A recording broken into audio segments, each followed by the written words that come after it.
Hello and thank you for joining my session, Future A.P.E. My name is Matt Barker and I'm an Adapted P.E. teacher in Fairfax County, Virginia.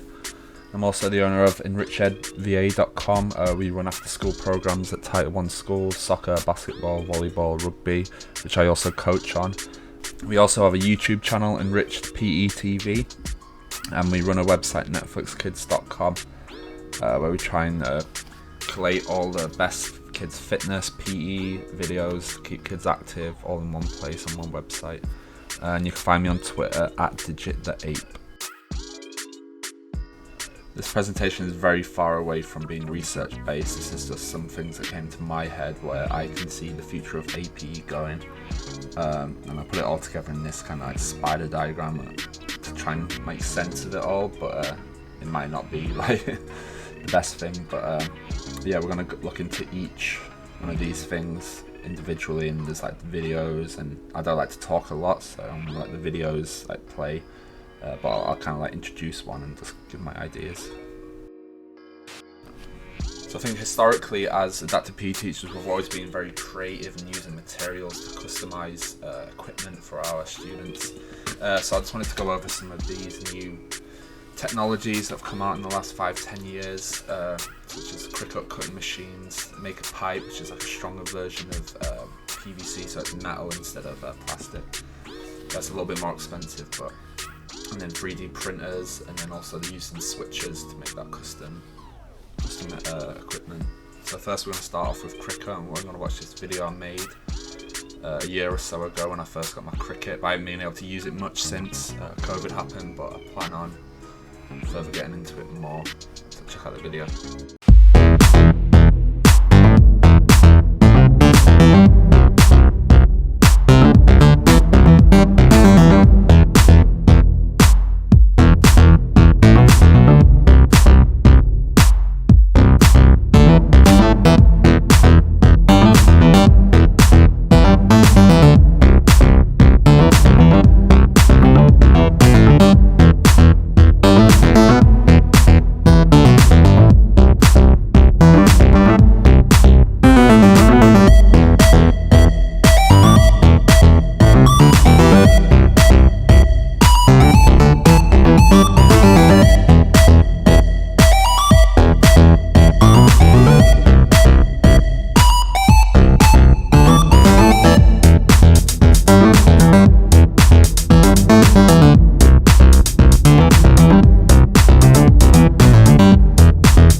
So yeah, I was able to plaster my weight room at Key Middle School with all my cricut designs. So all that was just from 1 quarter's worth of stuff, and then COVID happened, so I had to kind of put it on the back burner. But as soon as school starts again next year, I'm going to be back in my weight room, and I'll be adding to that. Okay, so the next up is make a pipe. So I actually enlisted my father-in-law, who's an engineer. He's a very good engineer, to help me build a green screen frame to do some filming.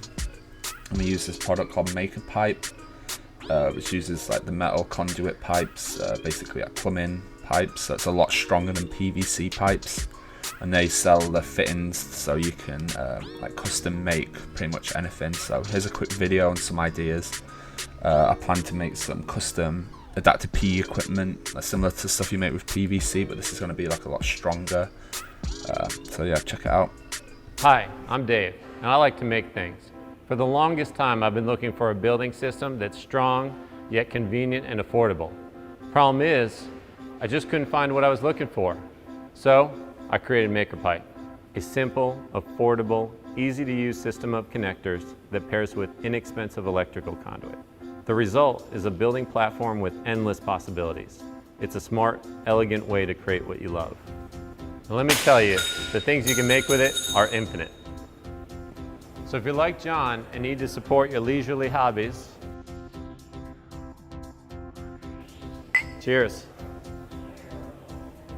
Or if you go for something a little bit more on the extreme side, let's see what you got.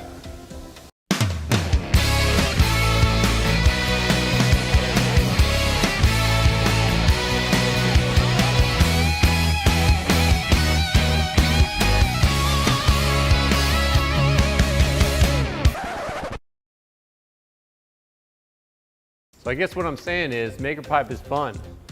The only limit to what you can use it for is your imagination.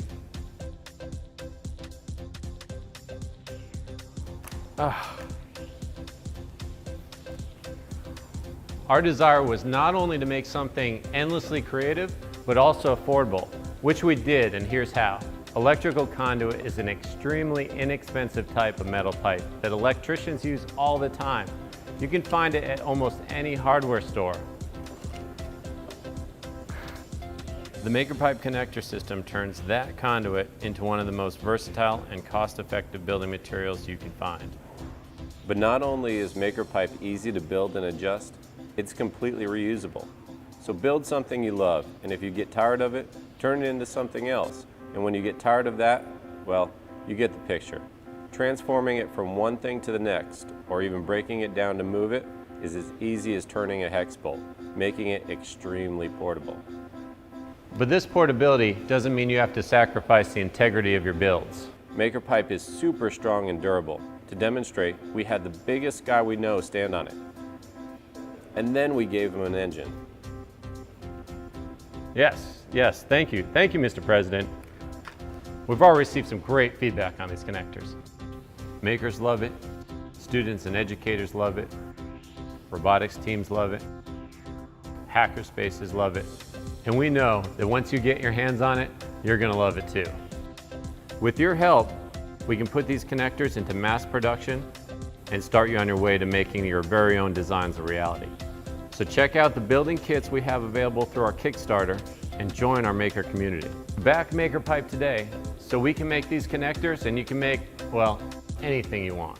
Yeah, so I wanted to share the MakerPipes. I just think it's the fittings are made to be like customizable, so there's a lot more you can do with the fittings. I mean, the PVC pipes are kind of limited, where there's like no limits with these MakerPipes because they're made for building stuff where the PVC pipe isn't. It's also very strong, so I think there could be some brilliant creative stuff made for Adapted P.E using this material. Next up is 3D printers. I'm sure everyone's heard of it. I've just got a quick video just so you can see what it is. But we can custom make like attachable hockey sticks that go on walkers or wheelchairs. I just think we can really start customizing a lot more stuff with this new technology. So check it out. So this kid like took pictures of the hockey stick from like the side and from the top, and he put it into this computer program to then 3D print.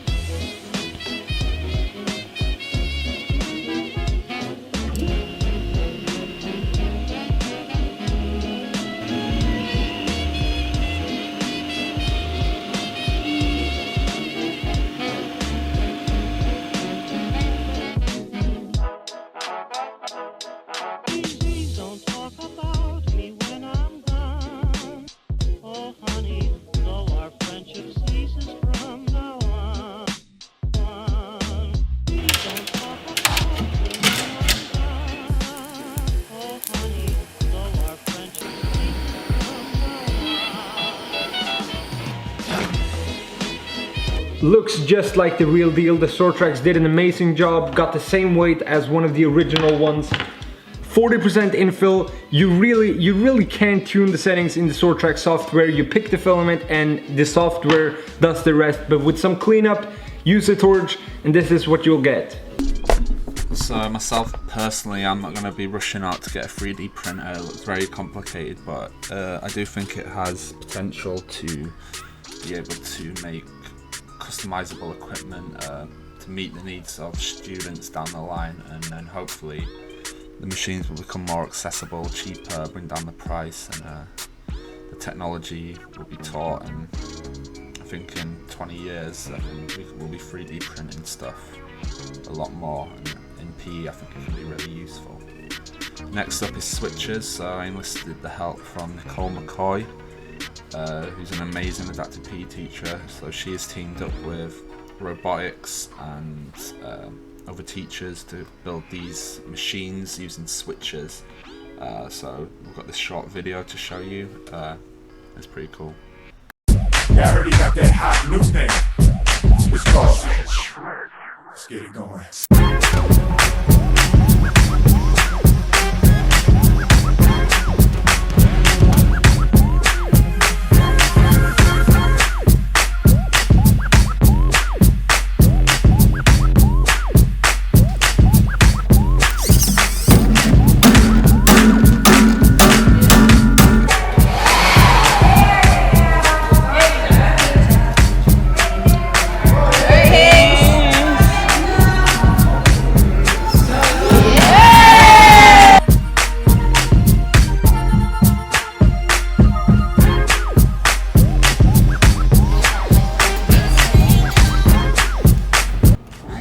The song has stopped. Should we keep listening to that song?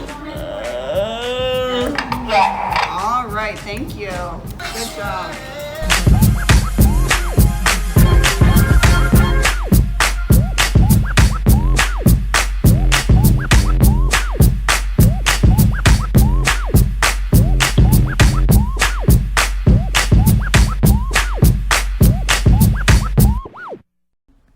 And here's just an example of how a colleague of mine, Adam Forbes, used the Switch Interface Pro and a button to link up to his laptop.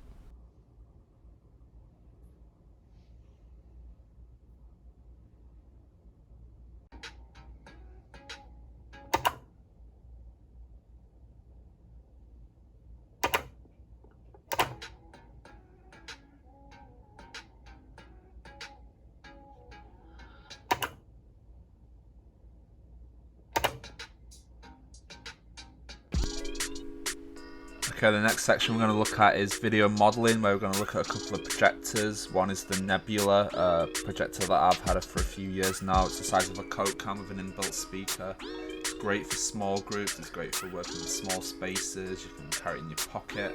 And then we'll look at the Lou, which is something that I really want.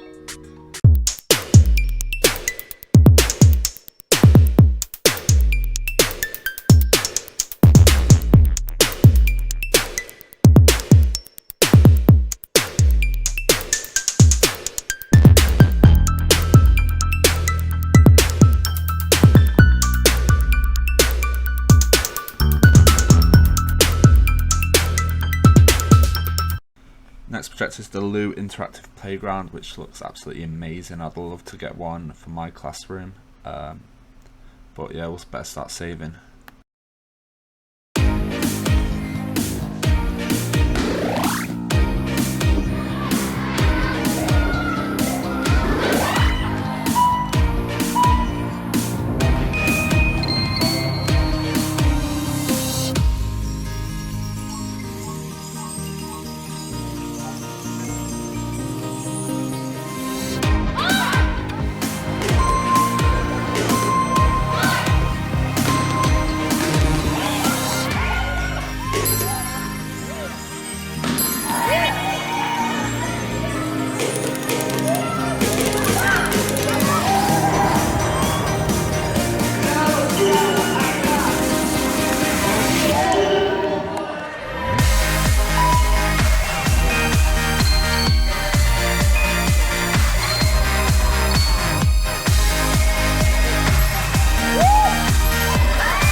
So Netflix actually began as a project for my Masters in Education at George Mason University, where basically created like a PDF with links out to some videos that teachers could use for brain breaks in the class. The idea behind that kids need to be able to move to to be happy and to be able to learn in school, so I wanted to provide a resource from that. And then I eventually decided to just turn it into a website and try and like just create this big source, open free source for anyone to use, parents, kids. But anyway, I'm going to let the PE chef kind of explain a bit more about it in this next video. Ladies and gentlemen, welcome to Netflix, the best free health and fitness video libraries for kids on the internet. This resource is for PE teachers, classroom teachers, parents who want to keep their kids active and engaged. These videos are organized and categorized by PE teachers. As a PE teacher myself, teaching virtually, this website has been an absolute lifesaver. Like other streaming services, I can bookmark all my favorite videos and only need to have one tab open when presenting. The site is searchable and will suggest similar content automatically. You can also add your own videos via YouTube or upload it straight to the site. Enjoy. I also think the amount of time that we're going to be using tablets and our computers will increase in the future for Adapted P.E. So in this next video, a friend of mine, a colleague, Adam, who started the same year in Fairfax County as me, who will be going off to do his doctorate in at Virginia, UVA, University of Virginia, in the fall, so good luck to him. But he goes over how he uses his iPad in his classroom and how he tracks all these data. When we get onto the data tab, I'll show you some more videos on my systems, but Adam's got a very streamlined, awesome way of doing it. Hey y'all, so this is just a video of some things that I've done in small groups that have been a little bit easier for me, just in terms of supporting students and also collecting data during class. But basically I have all my data sheets in Google Form, so it's easy for me to just input that instead of bringing a binder, and usually I have everything on an iPad. And I actually bought a strap that I use during class, so basically I just wrap this around during class so it's easy for me to walk around, help students, and at the same time, if students do need a little bit more support, I created a visual support Google slide. Basically, it has just different visuals, and you know, I added some of these that I usually use during class, and one of the ones that I usually use is find your spot. So I usually, if students are having trouble finding their spot, I would show this picture. I would say find spot and then touch it. And I made a way where you can touch anywhere and it won't go to the next slide, except if you hit the home button and then it'll go back to home. So basically I use that during class, and also I use it for data collection. And I can show you on the iPad what that looks like. So here, looking closer at my iPad, I went ahead and created a Google site where I added all the resources that I would use for a small group class. And in addition to that, I also added all the data sheets for all of my students. And that's a Google site that I only have access to, so no other teacher does. So for the most part, I feel it's secure. And I saved it as an app on my iPad home screen. You can do that easily with any website. And I just found it easier if I could create a Google site where I could save it on my laptop, and I could also save it on my iPad so I can easily access all of my resources that I would need in order to support students in class and also with their IEP goals. So clicking on the site that I made, I made it a little fancy, you don't need to, but basically this is the site that I made, and on the tops of the tabs we're going to go into each one. There's home, schedule, workshop, data, and resources.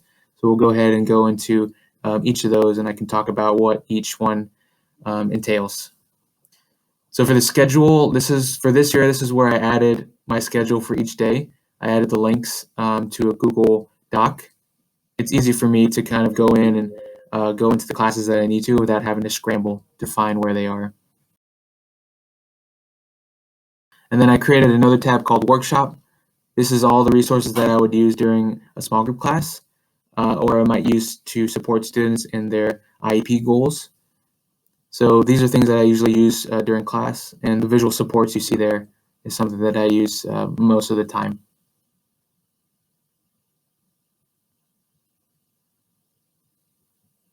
And then for data, this is where I added the data for each of my schools.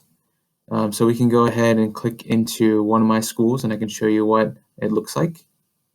So I divided each of the classes into one small group. So there's small group 1, small group 2, and then at the bottom I have Gen Ed students. So these are all the data that I would have. And if you open one of the data sheets, it'll open the Google form. And then I could quickly document that, hit submit, and then that'll be that data collection for that class. And then if we head back, like I mentioned, I have all the data sheets for each of my schools. This is another school divided into Gen Ed and small group students. So it was easier for me to collect data this way. Another thing that I added were I recorded videos, lessons. So I added all of the things that I used for class into my Google site. That way I could go from my laptop, hit my Google site, and then go to the video of that week. And it was easier instead of scrambling to find where it is in Google Drive or saving it as a bookmark.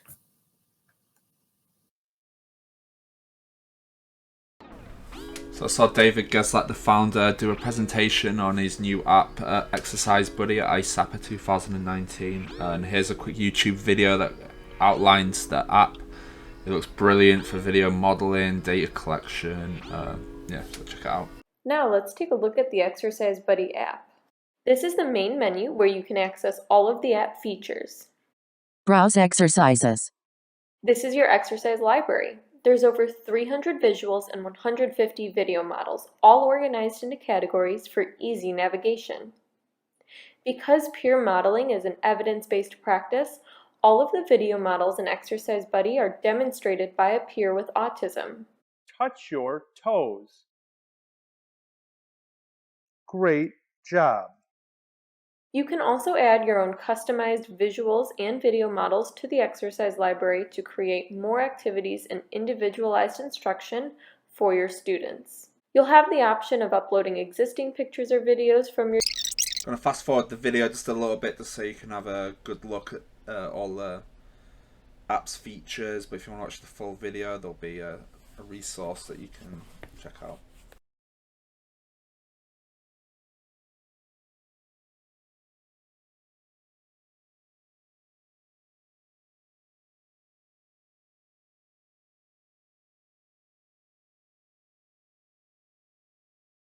Create custom assessments for lesson objectives, IEP goals, school or district-based assessments, or even standardized assessments like the Brockport or TGMD. Teachers then have the ability to assess and score students in real time using the Exercise Buddy app. Student performance can be printed or saved to share with the student, parents, or IEP team. Assessments play a critical role in learning, which is why it's an important part of Exercise Buddy. So the next video is how I use technology to collect my data. So I use an Excel spreadsheet to keep track of FitnessGram data, modifications that are set for students. Then I use Google Forms for all my data, and I also wanted to share that on my website. I'm trying to create a goal bank for Google Form goals, so templates that if you want to make a copy of any of the goals that you see, you can just go on there, make a copy, and then assign it to a student, edit it, adapt it any way you please.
Finally, one sticking thing I think we'll keep from this COVID era is calling in on video chats into IEP meetings. There's no reason to get 20 people sat around a table in one room. We can have that technology now to call in. And then the final part of my presentation and my prediction of what the future of A.P.E will look like is that lessons are going to continue to become more interactive, more cross-curricular, and there's some great websites, Boom Cards, Bamboozle, there's my website, netflixkids.com, with a lot of resources. The Loo has a lot of cross-curricular stuff. If you made it this far, I'd just like to say thank you for listening, and I hope you all have a great summer.